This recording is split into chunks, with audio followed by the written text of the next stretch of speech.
Hi, my name's Christian. And I'm Tressa. And welcome to the StartupBREW Fargo podcast. StartupBREW is a weekly event hosted by Emerging Prairie in downtown Fargo, where we believe entrepreneurship is energized over brews. Each week, we bring entrepreneurs, founders, and innovators together because we believe they succeed when they have access to each other and the community that supports them. This summer, StartupBREW will occur each Wednesday morning at Dieumerci Brewing. This week, we welcome Tyrre Burks, who is founder and CEO of Players Health, and Dieumerci Christel, who is the founder and CEO of Enlightapp Inc. Tyrre Burks is the founder and CEO of Players Health. Tyrre played football in high school, college, and professionally. After sustaining multiple injuries, Tyrre was inspired to ensure that any athlete playing sports would do so in the safest environment possible. Founded in 2016, the Players Health platform protects, cares, treats, and insures athletes. The platform approaches incident management to a whole new level. They get ahead of the claim. Let's listen to what Tyrre had to say.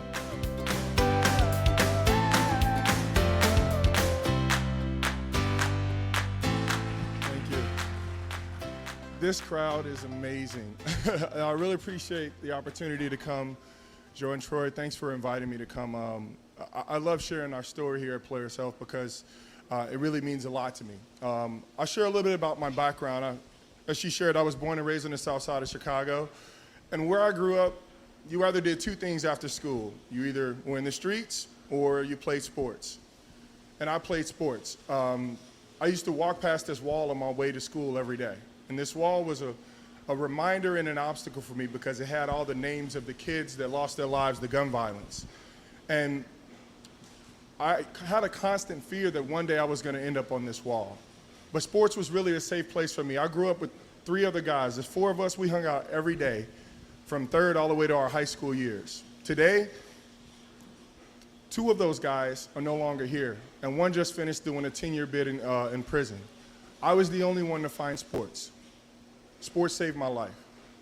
And so I feel like I have a huge responsibility to give back to sport, which is why Players Health has a strong mission to create safer environments. I grew up in a place where safety was a luxury, and so it's a mission of mine to make sure that when kids play sports, they're doing it in the safest environment possible.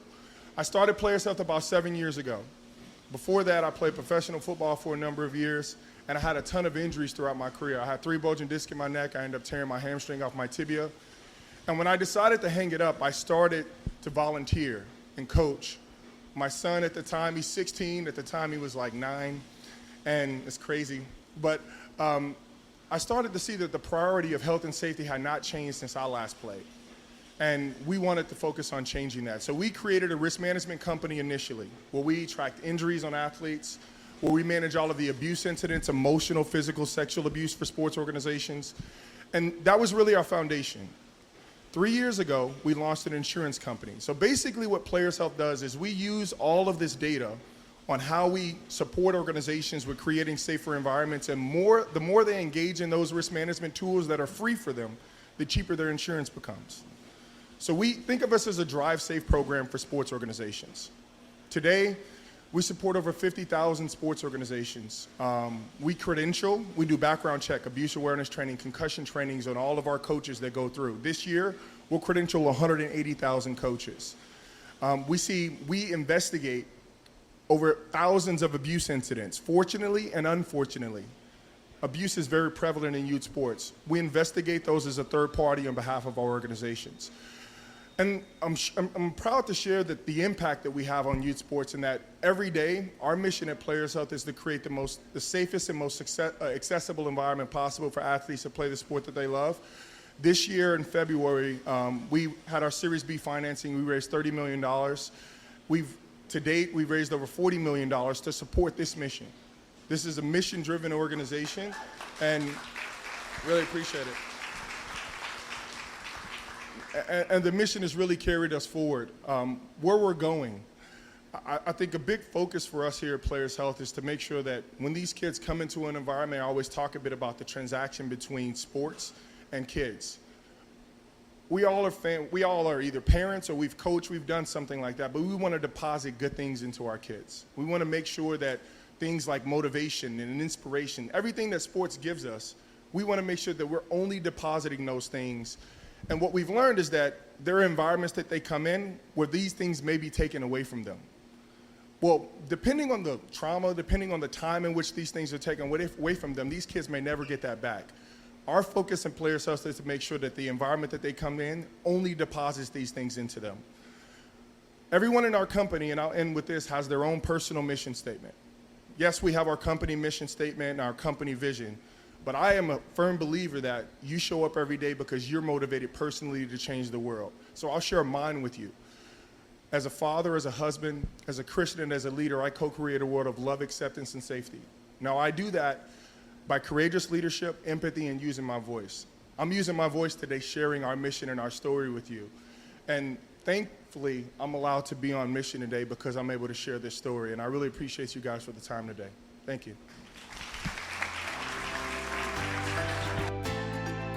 Dieumerci Christel is the founder and CEO of Enlightapp. Dieumerci grew up in a refugee camp in Tanzania. While attending college, Dieumerci founded the company Enlightapp. Enlightapp builds dynamic student profiles and analyzes student reflections weekly. This delivers helpful ideas and insights to teachers with the intention of increasing student engagement, teacher effectiveness, and sense of belonging in the classroom. Dieumerci states that one of the highest points in his entrepreneurial journey is when Enlightapp was named one of the top ideas to disrupt the education field. Let's listen to what Dieumerci had to say.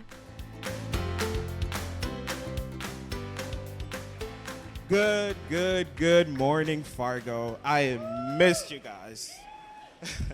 I'm so excited to be here. First of all, I just want to thank Gener8tor for making this happen and, flying me from Austin and coming here. For those in the crowd who don't really know my background, I was born and raised in a refugee camp, and I came to America at 13 years old with nothing but empty pockets and a head full of dreams. When I moved here, I was so excited to learn from the best schools in the world, where I just imagined these innovative schools where I could explore all the questions that were keeping me so curious.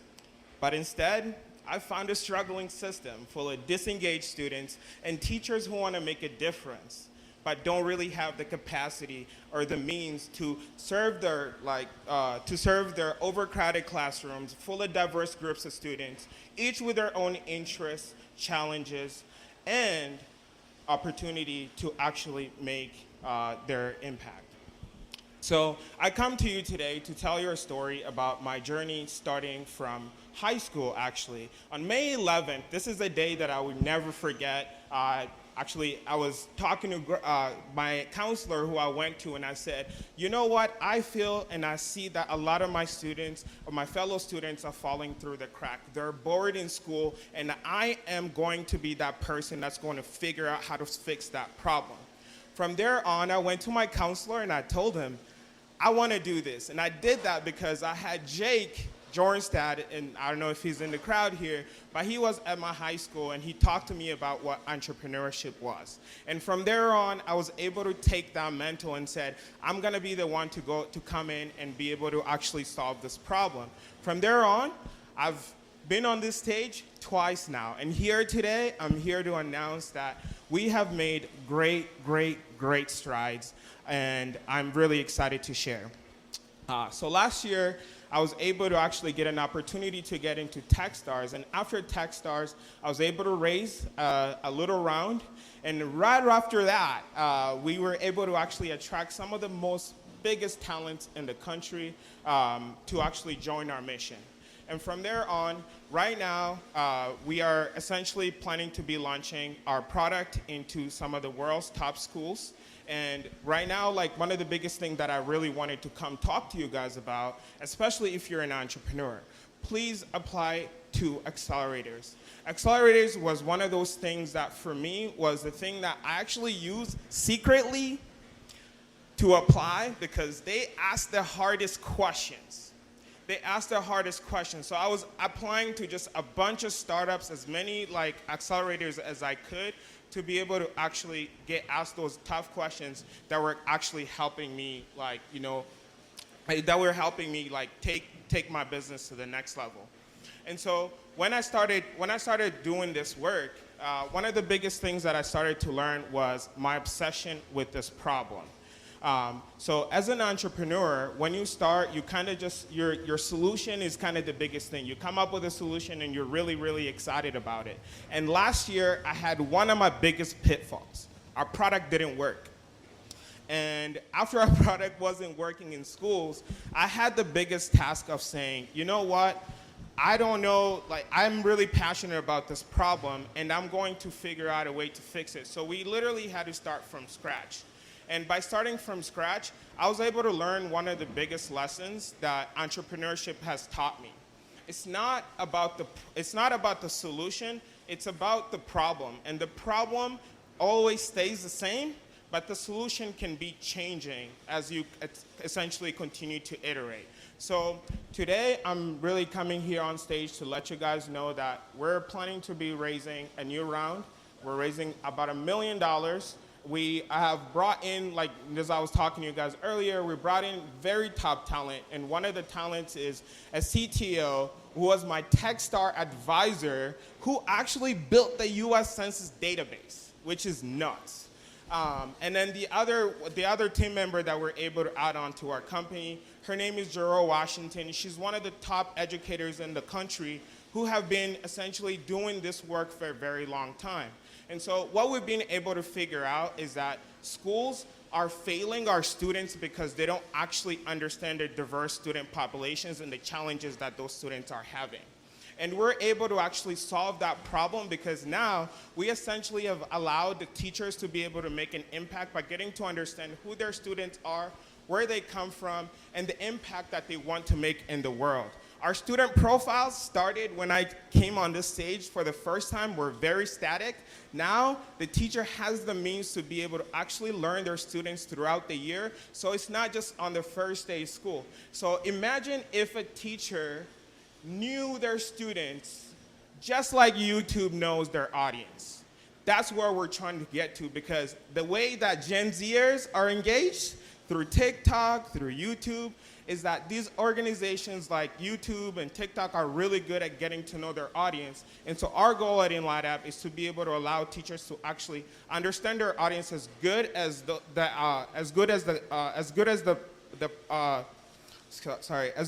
companies that are actually doing this work. So I'm really excited for your questions. Thank you so much today. After the presentation, we jumped into a live Q&A session with the audience joined by our host, Jenny Sheets from the Emerging Prairie team. Let's listen in. Wow, I'm surrounded by greatness. I can feel the energy, the brain power here. Well, we love, your guys' stories are fantastic. You're staying mission driven, you're understanding the problem, and you're not trying to create a different problem, right? You know the problem and you're finding solutions for it. We love what you're doing. We want to celebrate wins. What can we celebrate with you lately? What's a win you're celebrating? I'll start. I did send today a 4-month update to our investors, which I'm really, really proud of, because I worked about a week to actually write this thing. And you hit send today. I hit send today. Nice job. Let's give it up, right? Yes. Getting those emails out the door. Woo, and those updates. That takes some time. Nice work. What about you, Tyrre? There's been a ton of milestones this year for us. I think the biggest milestone I could say, for every policy we sell, we're an insurance company, so the main KPI for us is policy, is premium. We launched our insurance brokers 3 years ago. We did $1 million our first year. Last year we did $7 million. Right now we're at $30 million in premium. So we just broke the $30 million. Congratulations. This is great. That is huge. Awesome. Well, I've got some questions, but I want to open it up. Make sure we leave enough time for the audience. So let's start with the audience. Any questions for these two founders? Oh, good question. How do you connect with students? Is it through the schools or independent sports organizations or some other way? That's a really good question. There's a bunch of ways that we do this. So we work with, most of our organizations are youth and amateur sports, so schools, 18 and under. The first way that we interact with them is our education. So a lot of the education we provide is mandatory. So specifically for the coaches, is really what we've engaged, but we also send out tons of communication and educational training specifically around abuse, for example, to all of our athletes. So it's free training that they do. We integrate with all the registration software that parents do when they sign their kid up for sports. That's the first time that they find and learn about players' health. And there are a number of other ways, but most of the ways that we focus on right now is really around education and training. Great question. Did we have another one over here? Yes, Ifra. Oh, that's a big life question. All right, I'll repeat that. So for Dieumerci, if you wouldn't have been encouraged to go into entrepreneurship, if this wouldn't have been your path, where do you think you were going? Where would you be now?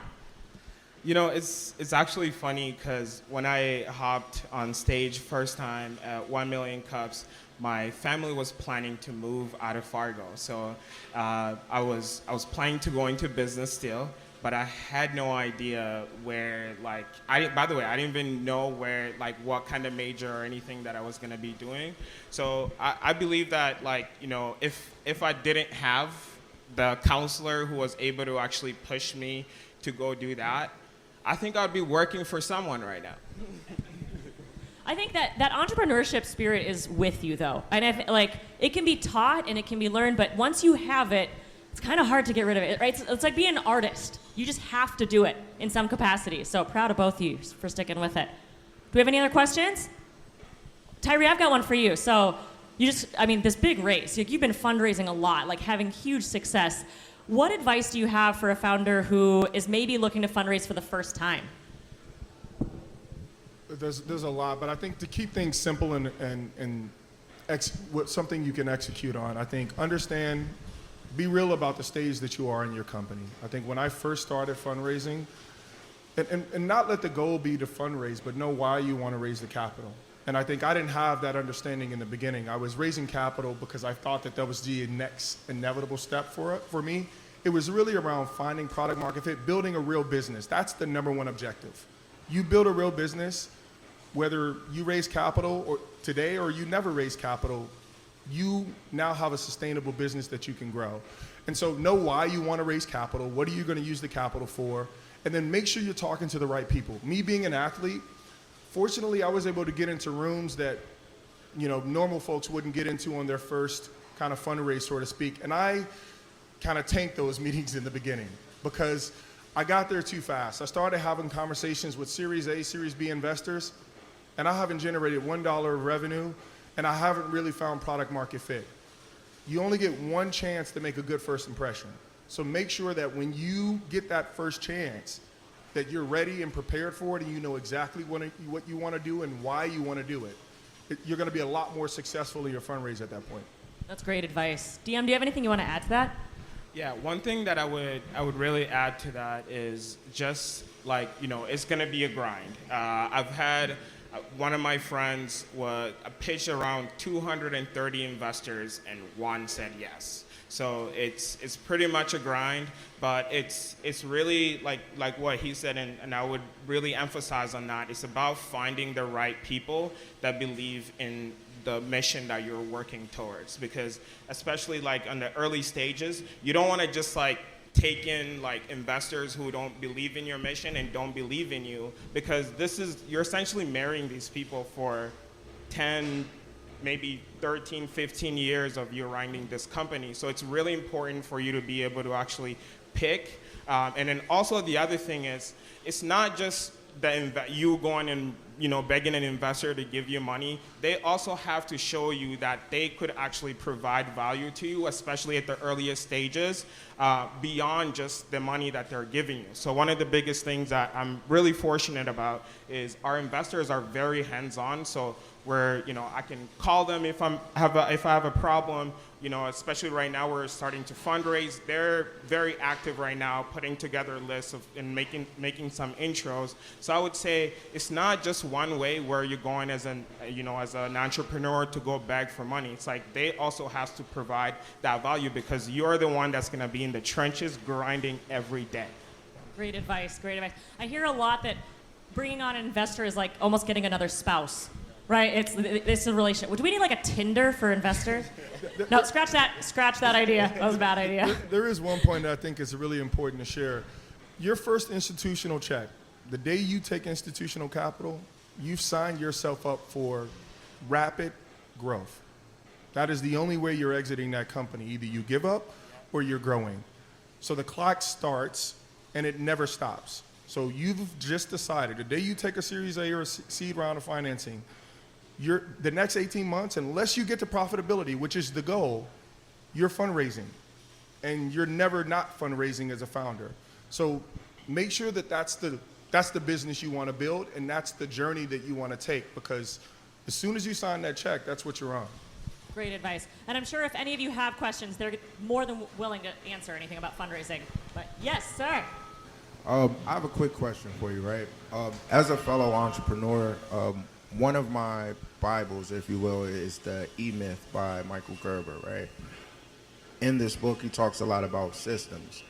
Can you guys tell us a little bit more about the systems that you have in place behind the scenes so that your crew, your staff, and people with you can accurately carry out the vision, the original vision that you guys have for the company?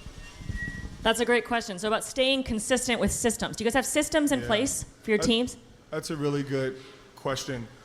This is my first rodeo in building a business that's even beyond, the fellow branded brothers that you start the company with. We implemented a system called the EOS system, the Entrepreneur Operating System, that is really foundational. And really, it's really about building transparency and accountability within your team. You have OKRs. So these are key objectives. I have an objective that I want to hit within the next 90 or 120 days.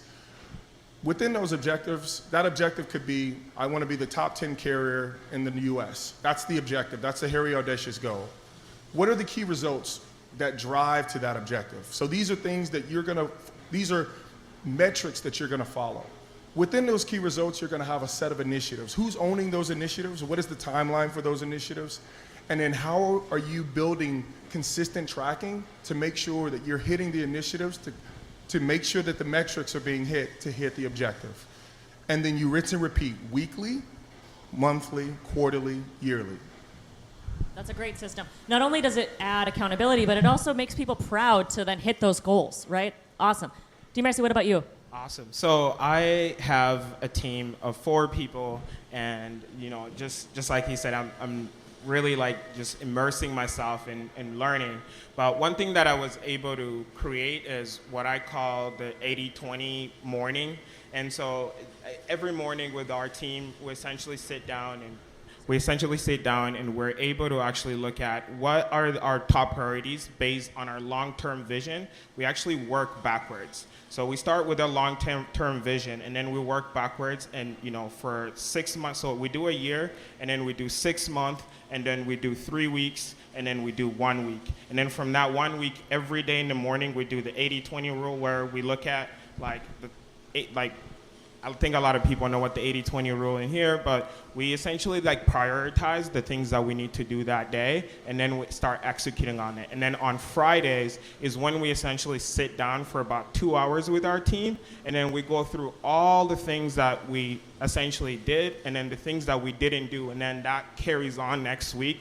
We do the 80-20 rule again, since we're a small team, and so we're just executing on the toppest priorities as possible. Great question. Great question. All right. Yes, Elizabeth. Oh, good question. When was the moment that you knew you had something, that this could work? I believe those moments are, you kind of start, and then you get kicked down. So those moments don't come only once, they come many times through your journey. But my biggest moment was last year, I believe, competing at TechCrunch Battlefield, with TechCrunch putting us as one of the top startups that they believe would disrupt education, was honestly one of the biggest, really changing, where I was like, wow, okay, we actually have something. But really, that was one of the biggest ones. But for me, it was at 1 million cups, when it was the first time, and I had a standing ovation. I was like, oh, this is actually, you guys like this? So I think those are really, those 2 were some of my biggest moments in my journey, but it comes and goes. So, you get kicked down, and then one day you're like, oh my gosh, we have something, and then you're like, maybe not, and then you just repeat that. I got a good one. I 100% agree. There's never not one moment, but I think the moment for me, I was about 3.5 years into my business, and I started this company to give away everything we sold, which is not a good business model, by the way. But I was so passionate about achieving the mission around how do we create safer environments, and I didn't want the economic burden of an organization to create that safer environment. So that was really the motivation there. But I was about to sell my business. I was discouraged, down and out, so to speak.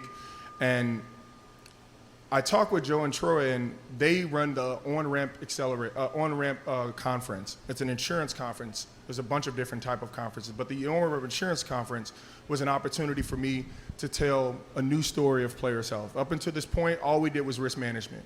Insurance wasn't even a thought. So I presented the idea of what our company is today. I thought I was gonna have like a lunch spot right before the lunch. I was main stage, and I told the story of what we were gonna build. It wasn't even a real thing at this time, and I was very transparent. This is how down and out I was. I was like, hey, this isn't built. This is what we do today. This is what I think would be valuable for insurance companies. If you're writing sports risk and you don't know that injuries are happening or you don't know that abuse are happening in sports, it'd be a good idea that you know this. And then the response from the insurance community was insane. A couple weeks later, I was about to sell my business for a few $100K at that point. A guy offered me $3 million for the business. I turned it down, and then he invested in me, and then we were off to the races at that point. And so there's definitely these moments where you think you're out, and there's that one next opportunity. You got investors and partners that believe in you, and they give you one more shot to tell that story, but keep telling the story is what I would say. Awesome. And it is just driving forward, right? You're not going to find that next opportunity if you're not moving forward, even through those tough times. Well, we've got a few minutes left. I really want to know what it was like to go through Gener8tor. I would love for you guys to tell us, for anybody here who is interested in applying, what was the experience like? Was it worth it? Yeah, so my experience was very interesting, actually, because I was going to college, and I was driving for 3 days a week to St. Cloud and back. So it was just a really, really like crazy time for about 7 weeks, by the way, of this. So I was really in that trenches. But for me, like, one of the biggest things that I really believe makes or breaks, an accelerator experience is the people. So the G Beta that I was going through in St. Cloud had these amazing mentors, an amazing MD that was just really there to support you of every step of the way. And one of the biggest things that I learned through G Beta was the power of your network. So they have this network called the GAN that I just always go back and use, and the intros that were able to be put on there also have been really just incredible. So my experience with Gener8tor was just really amazing. That's fantastic. Tyrre, what about you? And I'm biased when I say this, but I feel like I got probably one of the best deals because we were class number 2. I was able to work directly with Joe and Troy every day, and I think I didn't know anything about running a business at this point, and so I was really raw. They took a chance on me, so finding people that believe in you, big deal. And so they believed in me. And I didn't get into the first Gener8tor class, but I kept coming back. I kept applying, and they said yes the second time. And it helped me really take the company from the next stage. I needed hand-holding. I need to understand cash flow. I needed to understand a P&L. I didn't know anything. I just had passion, and they invested in that. But even when I was done with the program, every week, every day, I'm texting with these guys. And 3 years after I'm out of the program, I'm on a stage, and that was the transformational moment in my company. And so it wasn't just the program. It's a journey. It's a lifelong journey. We text, we talk, like. These are my best friends, and we've continued to grow and build in our careers together. It's kind of cool to see it happen. I love that. Hearing from both of you that it's about the network, it's about the people that surround yourself with. Do you have something to add? Yeah, I have something to add on top of what he said. Something that I love to think about a lot is I look at if it feels like a network, it's wrong. To me, a network should feel like a family. And this is something that I really, really, really care about, especially for an accelerator like G-Beta. They really care about building those relationships that it doesn't just feel like, oh, I'm networked with this guy, you know? It's all about feeling like, hey, I can text him like he was saying. I'm texting Precious every day, and this was 2 years ago, but till today, she's still supporting me. To think about how many other founders she has on our table, right, that she's working with constantly, and I can text her anytime, and she's there for me. So I would say, if you're building a network, it should feel like a family, not just a network that you have. That's great. Awesome. I love hearing that because being a founder is lonely. It's really hard. And I'm sure a lot of you can understand this. So you got to surround yourself with those people who are going to build you up, where you can just say, you know what, today sucks. And then tomorrow's going to be better, right? So awesome. Well, last question.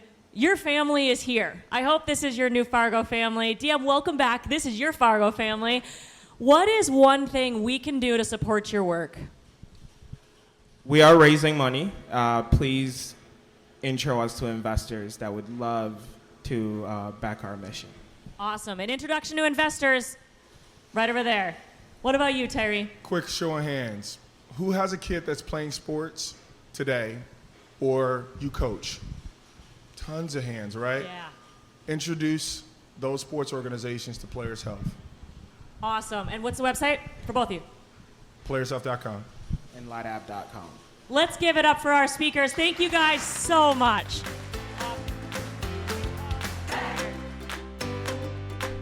And that's all we have for this week's StartupBREW Fargo. Thanks for listening in. StartupBREW Fargo is energized by Emerging Prairie, an organization dedicated to connecting and celebrating the founders ecosystem. Thank you to Emerging Prairie's annual partners and founders ecosystem partners. We'll see you next time. And go do something amazing.